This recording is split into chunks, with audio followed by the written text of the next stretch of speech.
네, 그러면 우리 BBC 박병창 이사님 모시고 시장 이야기 들어보도록 하겠습니다. 교보증권 박병창 이사님 어서 오십시오. 네, 안녕하세요. 네, 반갑습니다. 뭔가 이게 국영방송 BBC라 그러니까 굉장히 신뢰감이 높아지는 것 같습니다. 그렇습니까? 네. 예전에는 밥반찬이라 그래가지고 신뢰감을 떨어뜨리시더니 안 되죠. 말도 안 되죠. 네, 우리 BBC 박병창 이사님.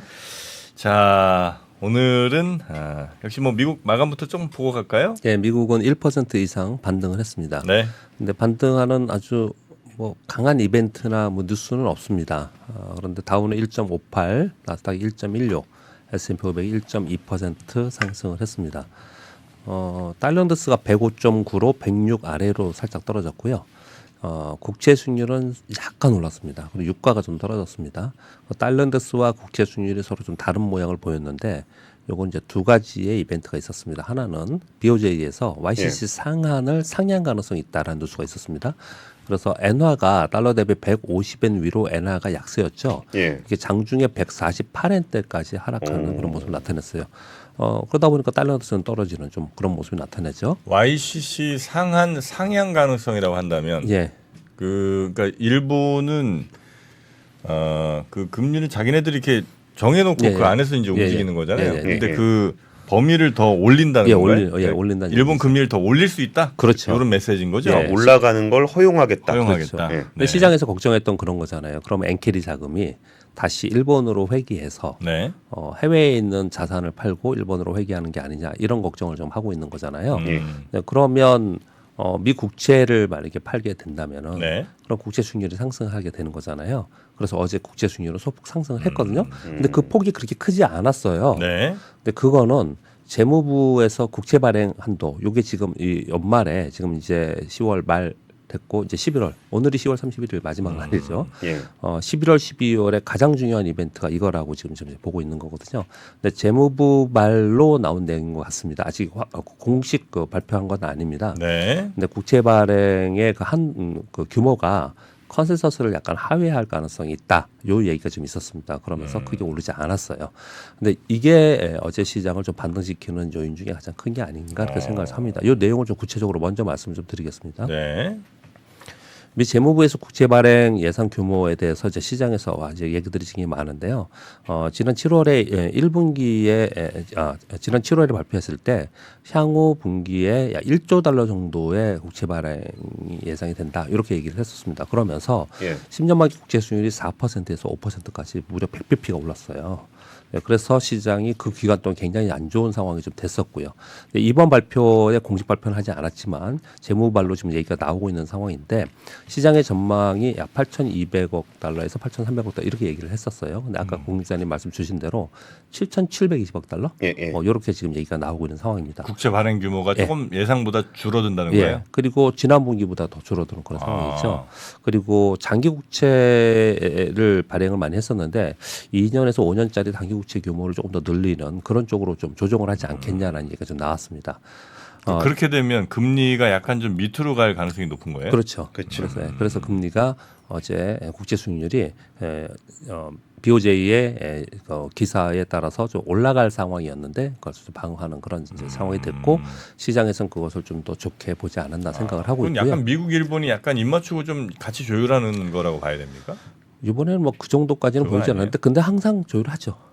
어떤 음. 정책이든지 항상 나오기 전에 조율합니다. 하는 걸로 네네네. 알고 있습니다. 그렇게 됐고요. 그래서 시장에서는 어느 정도까지 얘기를 하냐면 올해 이제 11월, 12월 두 달 남았잖아요. 올해 연말 시장은 옐런이 결정한다. 이렇게까지 얘기를 하고 올 있습니다. 연말은 네, 예. 이걸 굉장히 중요하게 생각을 좀 하고 있습니다. 그래서 파월이 아니고 네. 옐런이 결정한다. 예. 그래서 그만큼 이걸 중요하게 생각하는 부분인데 네. 시장에서 생각하는 것보다 좀 소폭 규모가 줄어드는 요런 지금 보도가 나오면서 어제 시장이 반등의 역할을 했다. 이렇게 설명을 좀 드리겠습니다. 그리고 어제 테슬라가 어제 4.79% 하락했어요. 이 와중에 다른 거 다 오르는데 테슬라가 4.79% 하락하고 전기차 관련주나 2차 전지 밸류 체인이 전체적으로 약세를 보였는데 그 약세 이유가 두 가지가 있었습니다. 하나는 온 세미컨덕터 칩 만드는 회사잖아요. 예, 예. 이게 21.7% 폭락했어요. 오. 실적은 괜찮게 나왔거든요.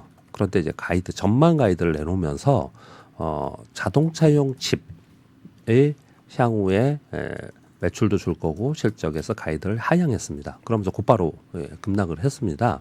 그리고 또 한 가지는 그 먼저 나온 얘기인데 파나소닉에서 실적 발표를 하면서 배터리 부분 실적 가이드를 하향했어요. 예, 예. 이게 이제 우리 시장에 계속 영향을 주고 있는 거거든요. 근데 우리 시장의 배터리와 2차 전지 관련주들은 사실 많이 하락을 했어요. 네. 근데 어제 반등을 좀 했거든요. 우리 시장은요.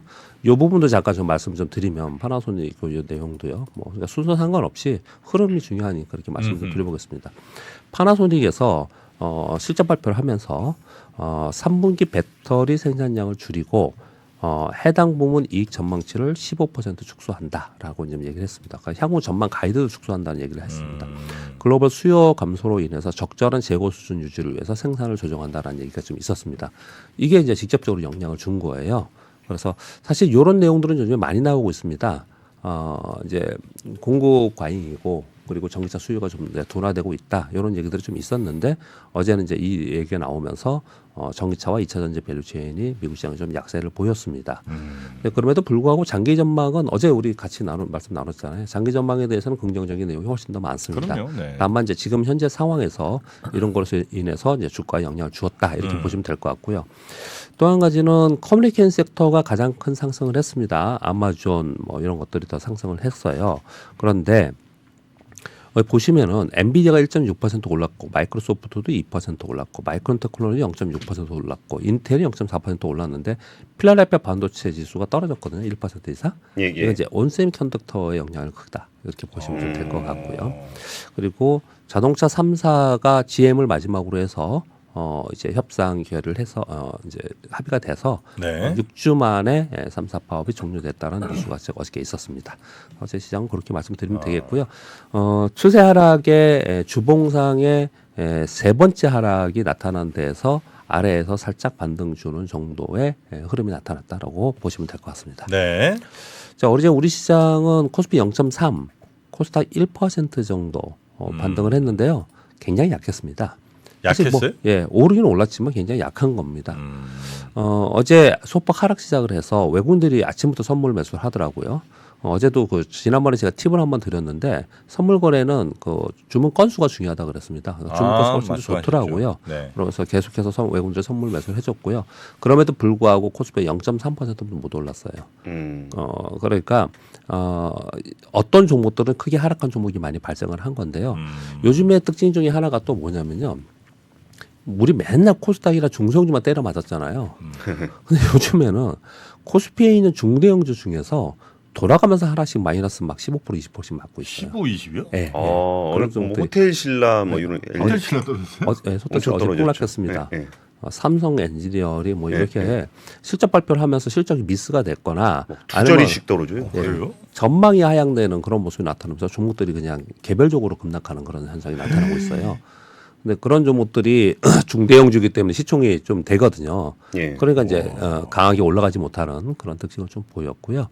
반면에 코스닥이 1% 오른 거는요. 2차 전지가 전반적으로 아주 크게 상승은 하지 않았지만 전반적으로 반등을 줬습니다. 한 3에서 5% 이렇게 반등을 줬어요. 그래서 2차 전지가 올라주니까 결국은 코스닥도 한 1% 반등하는 모습을 나타냈고요.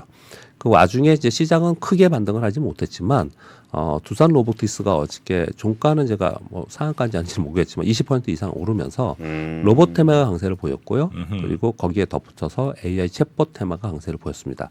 그리고 또 하나 특징은 유화주란 말을 제가 2년 만에 쓰는 것 같아요. 석유와 가끔 가다가 철강주란 말은 했는데 유화주란 말은 거의 안 썼다는 얘기는 유화주는 아예 시장에 소외되었었어요. 네.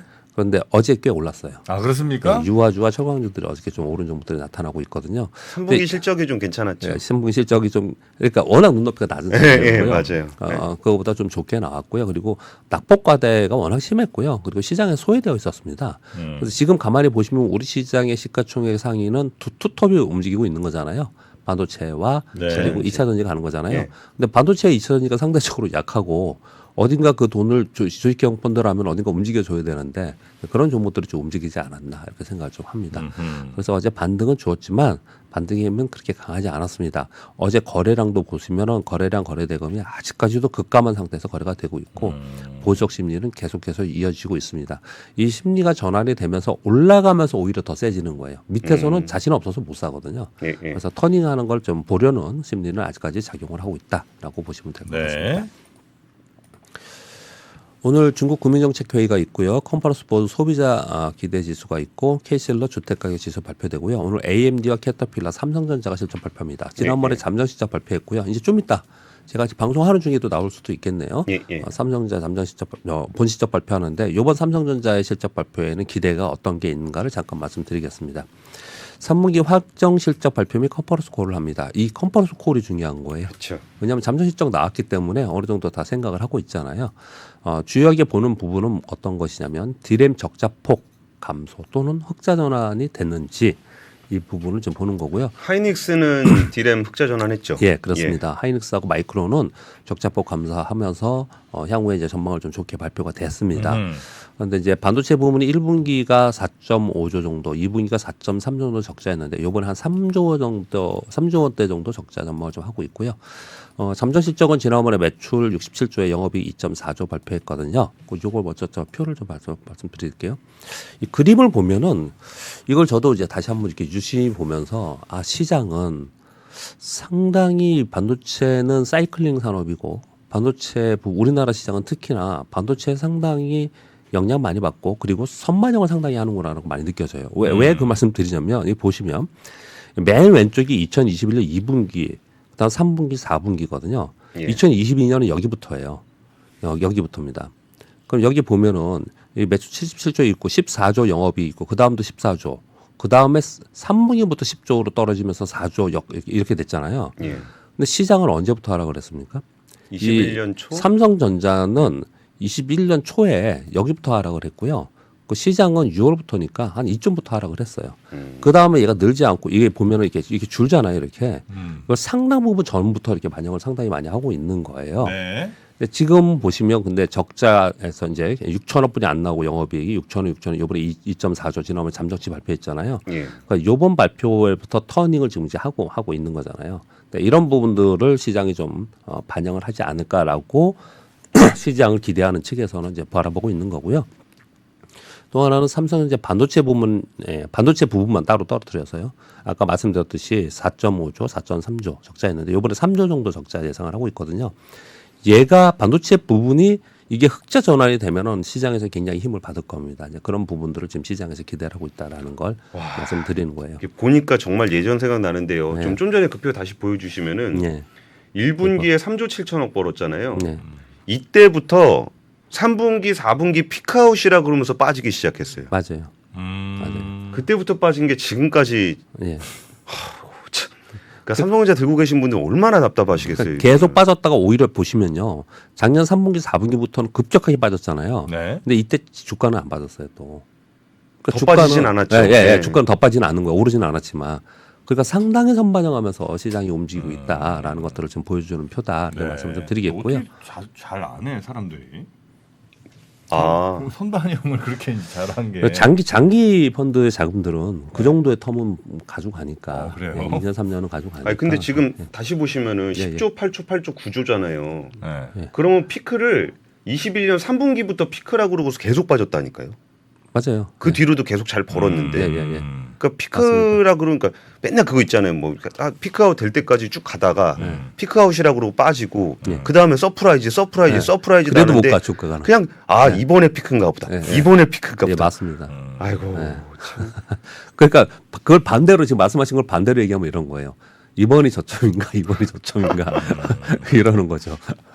삼성전자 지금 얼마쯤 하죠? 7만 원 해요? 7만 원 안 해요. 7만 원 살짝 아래입니다. 네. 지난번에 3만 원 올라섰다가 살짝 아래에 있습니다. 오늘 중요하겠죠. 그래서 요거 지금 내용하고요. 그리고 또 하나는 시장에서 관심을 많이 갖고 있는 거는 HBM입니다. 네, 네, HBM. 네. 지난번에 SK 하이닉스가 실적 발표하면서 컨퍼런스 콜에서 HBM의 향후 생산분은 이미 판매 완판됐다. 예. 예, 그렇게 얘기를 했고 그래서 확장 계획이 있다라는 얘기를 했었거든요. 근데 지금 삼성전자가 뒤쳐져 있다는 얘기를 지금 하고 있는 상황이잖아요. 그래서 이번 삼성전자에서 오늘 HBM의 캐파 그리고 기술 로드맵 그리고 고객사 어떻게 하고 있는지 이거 전부 다 이걸 지금 쳐다보고 있습니다. 이거 이번 실적이 네. 이 숫자가 아니고 맞아요. 이걸 쳐다보고 전부 다 있습니다. 여기서 어떤 게 나오냐에 따라서 오늘 삼성전자 주가와 오늘 우리 시장의 변화는 당연하겠죠. 우리 시장의 변화는 여기에 좀 달려 있다. 이렇게 좀 볼 수가 있습니다. 네. 그렇게 말씀드리겠고요. 그리고 또 최근의 시황을 보면서 어제 또 문득 이런 생각이 들어서 오늘 또 이런 말씀 한번 드려볼게요. 최근에 변동성 요인들이 굉장히 많잖아요. 네. 변동성을 우리가 시장에 가장 중요하게 생각하는 건 환율과 국제 수익률이지 않습니까? 환율은 지금 전쟁이나 이런 거, 위험, 리스크 이런 게 환율을 좀 변동성 요인이고요.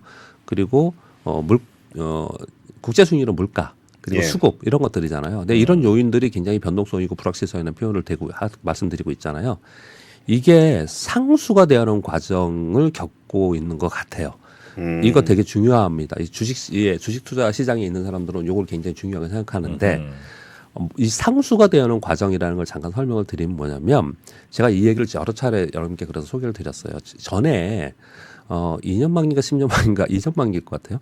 3% 넘어서면 무슨 망할 것처럼 3% 넘기면 안 된다 막 이러다가 이게 결국은 넘기지 않겠냐 그래서 3.2인가까지 올라갔었어요. 예. 네. 그때 시장이 크게 빠졌습니다. 굉장히 크게. 그리고 나서 3.1, 2.9, 3.0 거기서 꽤 있었거든요. 시장은 근데 올랐어요 오히려. 예. 그 얘기 뭐냐면 그 전에 3%가 되는 과정은 그거는 변동성 요인이에요. 그런데 3%를 받아들인 시장이 받아들이고 이후부터는 그냥 상수예요, 상수. 여러분 보세요. 우크라이나 러시아 전쟁이 처음에 시장을 급락시켰죠. 예. 변동성 요인이었죠. 지금은요. 뭐 하는지 안 하는지도 얘기도 아무도 뉴스도 안 안전하고 하잖아요. 있죠. 예. 이걸 상수라고 해요. 상수가 K가 되면은 네. 상수가 돼버리면 시장에서는 그걸 가지고 더 이상 움직이지 않아요. 지금의 물가 수준이 있잖아요. 물가 수준이 뭐 CPI가 9.1 갔다가 지금 3.7 이렇게 좀 떨어져 있는 상황이잖아요. 예, 예. 리바운딩 된 겁니다. 밑으로 떨어졌다 리바운딩 됐잖아요. 이게 3% 수준의 내년에 계속 있을 것이고 그래서 기준금리는 계속해서 고금리를 유지할 것이고 그래서 국채 수익률도 일정 수준에 계속 있을 거라는 것을 올해 내내 시달렸던 거잖아요. 작년도 그랬고요. 근데 이 부분이 이제 시장에서 그걸 이미 반영을 하고 고금리도 반영을 하고 그냥 있잖아요. 그러면 얘 가지고 시장이 하락하지 않는다는 얘기예요. 그런 과정을 겪고 있는데 이 상수가 이미 되어버린 거 가지고는 시장에서 그렇게 변동성을 주거나 논란의 여지가 되지는 않는다라는 거예요. 그래서 이게 어느 시점에 상수 K가 되는가 그 과정 속에 있다라고 저는 생각이 굉장히 많이 들었고요. 그리고 저는 이건 이제 상수로 거의 되고 있다고 생각을 합니다. 근데 그래서 우리는 상수와 변수의 구분을 좀 해야 되는데 네. 최근의 변수는 이스라엘 전쟁과 미국의 정치권 노이즈가 더 크지 않는가라는 생각을 해요. 환율을 보면은. 그래서 이런 부분들을 좀 구분해서 볼 필요가 있다라는 생각을 여러분께 좀 말씀드립니다. 이사님 근데 이게 예. 변동성이 상수가 되는 과정이라는 예. 거는 좀 심리적이거나 그 예. 하루하루 뉴스에 영향을 안 주는 거는 어느 예. 정도 좀 예. 상수가 되면 그런 것 예. 같아요. 예. 근데 사실 금리 수준이 5% 정도까지 되면은 예. 이거는 그날 뭐 5.01이 됐습니다, 5.02가 됐습니다, 뭐 이런 뉴스가 영향을 주진 않겠지만 네. 뭐 기업이든 가게든 이게 높은 예. 금리로 인해서 예. 경제적으로 힘든 것들은 예. 상수가 됐다고 해서 덜 힘들어지는 그런 건 건 아니잖아요. 아닙니다. 예, 맞습니다. 그러니까 이제 그 상수로 인한 결과물이 또 다른 변동성을 나중에 낳겠죠. 아. 새로운 게 나오겠죠. 네네네. 그러니까 지금 있는 거 갖고는 시장이 이미 시장에서 알거나 있는 거 가지고는 시장에 변동성을 주지 않는다는 설명을 좀 드리는 거예요. 네. 그러니까 최근 들어서 불확실성이 많기 때문에 이걸 어떻게 우리가 바라보고 해석할 것인가에 대해서 약간의 제 경험상 팁을 그냥 말씀을 좀 드린 거 네. 정도 말씀드리겠고요. 예. 그리고 지금 미국도 얼마나 지금 헤매고 있냐면 미국 월가 IB들이 S&P 500의 연말 지수 전망을 좀 내놓고 있거든요. 예. 예. 제일 아래가 마이클 위슨 같은 사람 있잖아요. 이런 사람 4,000에서 4,100 이렇게 얘기하거든요. 예? 4천 지금 얼마인데요? 지금 4,100 얼마예요? 많이 떨어졌습니다. 이 사람 말대로 4,100 좀 이렇게 올라가 있는 상황이에요. 4,200 깨고 4,100 포인트 좀 위고요. 그런데 시티하고 뭐 몇 군데들 있어요. 이런 데들은 연말 지수를 4,800에서 4,900 얘기합니다. 오. 그러니까 이제 두 달. 연말. 예, 연말. 2달 안에 2달 남았는데. 2달 남았는데 그렇게 간다고요? 이거 그러니까 우리가 만약에 여러분 이게 20% 격차거든요. 우리나라 지수를 우리나라 증권사에서 전망치를 내놓으면서 자 지금 지수로 20%면은 자 밑으로는 2,000포인트. 지금이 2,000 이제 300이니까 20% 하면은 한 2,000 위아래로 따지면 우리 얼마 정도 됩니까? 2,600, 700? 2,300이니까 20%면은 2,700 그냥 700. 500포인트라고 예를 칠게요. 그러면은 2,800 가까이 가겠네. 밑으로는 뭐 2,000 깰 수도 있다. 이렇게 얘기하고 예. 그 위로는 20% 500이면 2,800 갈 수 있다. 이게 범위를 막 이렇게 벌려놓으면 야 니네가 뭐 하는 거야? 뭐 맞출 수 있는 거야? 너무 크지 않냐 이렇게 맞추긴 얘기하잖아요. 하겠네요. 지금 월가도 그렇게 얘기를 좀 하고 있다라는 걸 지금 말씀을 드리려고 하는 거예요. 예. 그만큼 지금의 상황에 가이드라인 어떤 전망이 되게 불투명하게 있다. 이렇게 정도 말씀을 좀 드리겠는가. 그러니까 우리만 헤매는 건 아니라는 거예요. 다 그냥 전 지금 세계가 상황을 헤매고 있다. 그냥 그러고 있다. 이런 말씀을 좀 드리고 있는 건 상황인 거고요. 네. 뭐 핑계 그런 게 아니고 사실은 지금 상황이 좀 그런 상황이라는 걸 그냥 우리는 그냥 받아들이자라는 표현을 좀 드리려고 하는 거고요. 시장이 어쩔 때 이제 받아들일 때가 있거든요. 그리고 우리나라는 이제 수급 점유율이 훨씬 더 강하다는 표현을 굉장히 많이 드리고 있는데요. 제가 이번 주에는 요 말씀을 자꾸 드리고 있는데 국내 기관의 로스컷과 개인 반대 매매는 상당 부분 일단 마무리가 됐어요. 마무리가 됐어요. 예, 레벨 다운되면 또 생기지만 이 상태에서 왔다 갔다 하면 이제 마무리 좀 된 거예요. 그러면 시장은 왜 빠졌냐? 외국인 매도 때문에 시장이 빠진 거란 말이에요. 결국 외국인 매도가 조금 감소하는 과정이 된다면 반등 시도를 할 거고 종목별 반등 시도를 하는데 중요한 거는 여기서 만약에 반등한다고 쳐요. 2,300인데 뭐 2,500 간다고 쳐요. 뭐 연말에 더 좀 더 기분 좋게 올릴까요? 650. 그 이상은 좀 어려울 것 같은데. 정프로님 한번 시원하게 올려주십시오. 얼마까지 바래요? 2,800 가시죠. 2,800? 그냥 하는 소리니까 그냥 막 예. 전망을 월가도 하는 게 아니고 월가도 저러는데 예, 예. 뭐. 전망을 하는 게 아니고 네. 만약에 그랬을 때 네. 만약에 위로 좀 가는 좀 분위기가 좋아지는 상황이 됐다. 네. 뭐가 반등을 가장 크게 주고 내가 수익을 낼 수 있거냐. 아, 이걸 만약에 고민해야 되는 거예요. 간다면? 예, 이걸 고민해야 되는 거거든요. 이게 순서가 있어요. 시장은 항상 그런 게 있거든요. 뭐가 제 가장 먼저 오르냐면요. 일단 첫 번째 그 직전에 가장 강했던 애들이 빠진 거 있죠. 그 직전에 가장 강했던 게 뭐냐? 2차 전지 로봇? 예, 로봇, 뭐 HBM 이런 거 있잖아요. 얘네들이 지금 낙폭 과대했던 것 중에 일단 먼저 오릅니다. 얘네들 먼저 올라요. 이게 첫 번째이고요. 그 다음에는 걔네들은 일단 올라간 매물이 있잖아요. 예. 그 소위 빈집이라고 얘기하는 시장에 소외되었던 쪽 있잖아요. 네. 그런 쪽에서 딱 올라오는 그런 현상이 좀 나타나거든요. 그러니까 이 두 가지의 경우가 양쪽이 다 있을까. 어떤 사람은 제가 말씀드린 전자만 거래하는 쪽도 있고요. 후자 이를 맨날 빈집만 찾아다니는 그런 수급도 있어요. 네, 그렇게 따로 수급이 있다는 걸 말씀 좀 드리겠고요. 그런데 그리고 나서 다시 또 밀릴 거 아니에요. 시장이 또 다시 밀리고 또 다시 좀 불안해지잖아요. 네. 그럼 결국 살아남은 애들은 어디냐? 낙폭과대보다는 이번 하락에 전졌죠. 덜 빠진 애들이 있죠. 음. 그래서 요번 반등할 때 걔들이 반등폭이 적을지 모르지만 네. 결국은 걔네들이 더 나중에 보면 더 올라가 있습니다. 이게 되게 달라요 시장에서. 그런 부분도 좀 생각하면서 종목을 좀 봐야 되지 않을까 이렇게 말씀드리겠습니다. 네. 예. 그러면 이제 이슈 한번 들어보죠. 네. 예. 자, 첫 번째 뉴스는 미국 장기채 펀드로 자금이 들어오기 시작을 했어요. 지난 블랙록, 뱅가드, 빔코 이거 뭐 되게 유명한 회사들이죠. 뭐 내놓으라는 회사들인데 지난 19일부터 25일 사이에 미국 장기채 펀드에 약 57억 달러 정도 매수를 했다는 거예요. 주간 기준으로 사상 최대치라고 합니다. 근데 여러분 이게 19일부터 25일이 언제인지 아세요? 10년 만기 국채 수익률이 5% 터치할 때예요. 터치할 때. 이때 이들은 이걸 사기 시작을 했다라는 네. 거가 뉴스가 좀 나오기 시작을 했습니다. 자, 이만큼 됐으면 정프로님 맨날 하시는 거잖아요. 제가 맨날 하는 거죠. 네, 맨날 말씀 주시는 거잖아요. 맞습니다. 이거 이렇게 빠졌는데 언제 몇 년 만이래요 이게? 뭐 이런 얘기를 좀 하고 있는데 네. 그러니까 여기서 사야 되지 않겠냐라는 자금이 들어오고 있다라는 거거든요. 근데 그거는 뭐 어떻든 간에 가격 움직임에 따라서 그렇게 할 수 있다라는 건데 네. 이유를 좀 알아야겠죠. 이들은 조만간 경기도나 가시화로 인해서 국채 수익률이 하락하지 않겠냐라는 전망이 많아요. 이거 굉장히 많이 다른 게 옐런이나 파월 의장의 워딩하고 시장에 있는 실제 필드에 있는 쪽의 워딩하고 굉장히 많이 다릅니다.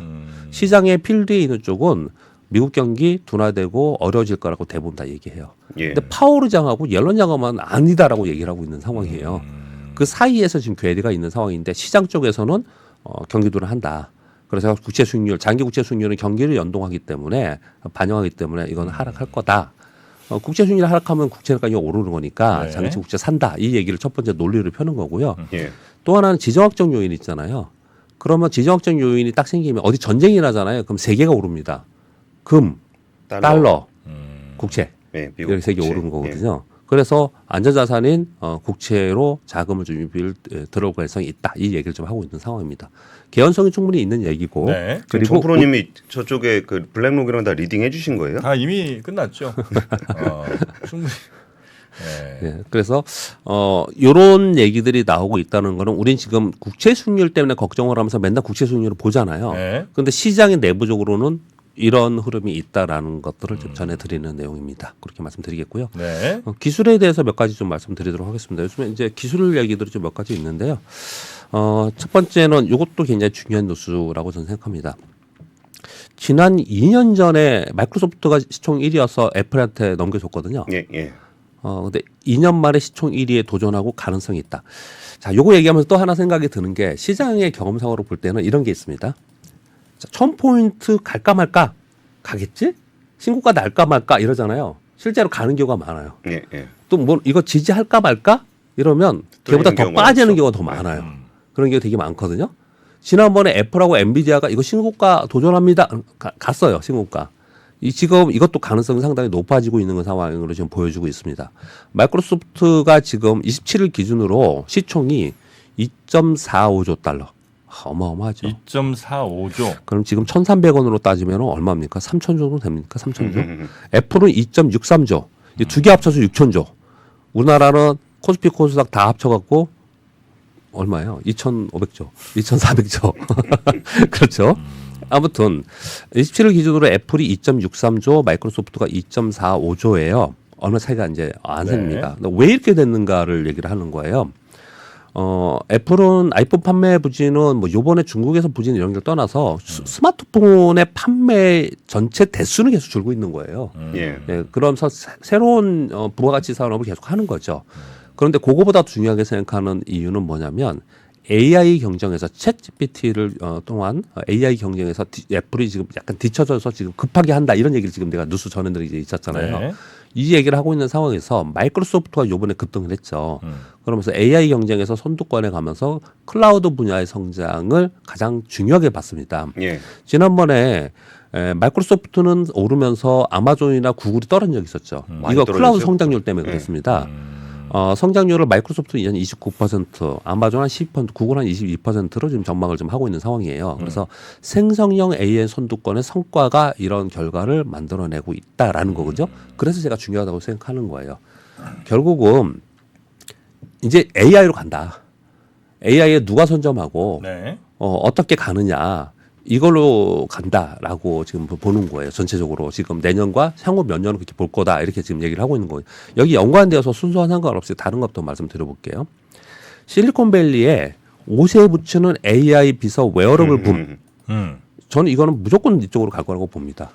이거 사실은 10년 전에도 한 얘기고 20년 전에도 한 얘기예요. 근데 드디어 이거는 이 제품들이 공개되어서 나오고 저는 상용화될 가능성이 상당히 높다고 생각합니다. 네. 그 AI 스타트업 기업들이 있어요. 휴메인이나 리와인드 이런 기업들이 있는데 휴메인은 AI 핀 이거 다음 달에 공개하고요. 피는 뭐예요? 핀 넥타이 핀 같은 핀 있잖아요. 아. 핀 있잖아요. 그러면 이제 말로 내가 핀을 꼽아놓고 말로 하는 거죠. 뭐 날씨도 물어보고, 그래요? 네, 저 가격은 얼마인데 물어보고, 그것도 뭐 전화 오면은 전화 누구 왔냐 물어보고, 얘를 이렇게 손바닥 이 화면이 있거든요. 그럼 뭔가 비춰야 되잖아요. 이런 걸 갖다가 비치든지 손바닥에 비치면 디스플레이가 나오는 거죠. 거기서 빛이 나오는 거죠. 여기 공개되거든요. 그리고 리와인드는 AI 펜던트 뭐 알죠? 많이 프로치나 펜던트들 있잖아요. 이런 것도 당연히 할 것 같지 않으세요? 이런 거에서? 지금 이걸 애플에서 이런 것들은 선두주자였어요. 아마 애플에서 굉장히 여러 가지가 나올 것 같거든요. 뭐 안경은 당연히 뭐 많이 나오고 있는 네. 거고요. 이것 역시도 AI라는 거예요. 그리고 7번째 뉴스 잘 보세요. 내년도에 인공지능 PC 시장이 개화된다라는 카운터포인트 리서치 자료와 파이낸셜 뉴스가 있었습니다. 뭐냐면요. 우리 그 PC 있잖아요. 예. 지금 클라우드에만 지금 들어가 있는 거잖아요. 네네네. 우리 그 퍼스널 컴퓨터에도 AI 엔진을 탑재한 랩탑들이 출시가 된다라는 거예요. 그래서 인텔이나 삼성이나 LG나 제가 자세한 내용을 안 써왔는데 요거 지금 탑재돼 가지고 PC를 지금 내놓으려고 지금 다 만들고 있어요. PC 개발. 자체 AI 엔진을 단다고요? 예. 되나 그게? 충분히 가능하다고 생각합니다. 되게 대용량의 막 고성능의 이런 칩 같은 게 필요한 거 아니에요? 그러니까 클라우드하고 좀 다르겠죠. 사양은 다르겠죠. 당연히. 거기서 학습한 걸로 한 다음에 이쪽으로 보내가지고 일부만 다르겠죠. 처리하면 좀 할 수는 다르겠죠. 있어요. 경량화 시켜가지고. 예. 그래서 카운터포인트 리서치에서는 어떻게까지 얘기하냐면 AI PC 본격화는 PC 시장을 부활하는데 견인하지 않겠냐. 네. PC 단의 AI PC 점유율은 2027년 한 3, 4년 후에는 약 60%까지 전망한다. 이런 얘기를 좀 하고 있는 상황이에요. 지금 제가 연결해서 순서에 상관없이 이렇게 말씀을 드리고 있는데 마이크로소프트 시초가총액이 오른 부분은 결국은 AI 선두권을 선점한 부분이 있다. 이렇게 얘기를 좀 하고 있는 거예요. 이 뉴스들이 좀 있었다 말씀을 좀 드리겠고요. 그리고 우리 한국 배터리 3사가 지금 중국의 LFP 양산 좀 뒤떨어져서 지금 수요 둔화 있고 이래서 LFP 배터리 양산을 공식화했다는 뉴스가 좀 있었고요. 그리고 파나소닉은 아까 전해드렸고요. 그리고 네이버가 인텔과 손잡고 엔비디아 GPU 대체 제품을 확보했다라는 뉴스가 좀 나왔습니다. 이게 어떻게 될지 전 되게 궁금한데요, 사실은요. 이거 왜 이런 얘기가 나오냐? 지금 원래 엔비디아 GPU를 사면은 수주를 하면은 한 35주 정도의 대기간이 있었답니다. 근데 이게 더 늘어나서 지금 대기간이 52주래요. 1년이에요? 지금 달라고 하면은 1년 1년 후에 받을 수 있고 가격도 계속 오르고 있는 거잖아요. 그래서 요번에 네이버에서 네이버 플레이스의 AI 추론 서비스에 인텔의 CPU를 넣는데 인텔 CPU보다 당연히 엔비디아 GPU가 훨씬 좋고 그러니까 이걸 쓴 거잖아요. 예. 근데 지금 급한데 해야 되는데 1년 후에 오니 그러면 인텔 CPU의 소프트웨어를 활용해서 좀 효율성을 높여서 기존의 CPU보다 한 4배에서 7배 성능 개선하는 것들을 해서 해봤더니 그렇게 불편함이 없더라. 네이버에 지금 발표해요. 그러면서 이제 향후에 이쪽도 이제 많이 이제 신경을 쓰고 있다. 이런 뉴스들이 좀 나오고 있는 그런 상황입니다. 최고 성능의 CPU, 칩은 아니지만 그 비슷한 성능을 낼 수 있을 조합을 이렇게 소프트웨어 잘 구동해갖고 한번 해봤다. 그런 얘기도 지금 제가 나오고 어제 저도 이거 좀 취재를 좀 해봤는데 그러니까 이가 없으면 잇몸으로 정도 뉴스로 보시는 게 좋을 것 같습니다. 네. 그러니까 너무 이걸로 궁금해요. 큰 기대하실 건 아닌 것 같아요. 예. 자, 어떤 결과가 나오는지는 뭐 또 금방 나오겠죠. 자, 오늘 삼성전자 중요합니다. 오늘 삼성전자 중요합니다. 네. 자, 오늘도 함께해 주신 저희에게 삼성전자보다 더 중요한 우리 박병창 이사님이었고요. 내일 다시 뵙겠습니다. 감사합니다. 감사합니다. 복잡하고 어렵게 느껴지는 재무제표와 용어들. 친절한 투자 멘토 사경인 마스터가 매주 새로운 콘텐츠로 알기 쉽게 설명해드립니다. 재무제표 분석과 포트폴리오 구성, 뭐 양대 재무제표라고 그러면 대차대조표랑 손익계산서가 있거든요. 매수 매도 방법, 이때 사는 게 좋겠네. 이렇게 사면 좋겠다. 근데 이렇게 살려면 뭘 해야 되냐면요. 나머지 3분의 1은 놔둬봅니다. 어디까지 가는지. 실전 투자 팁까지 알려드립니다. 오직 3프로 멤버십에서만 만나실 수 있습니다.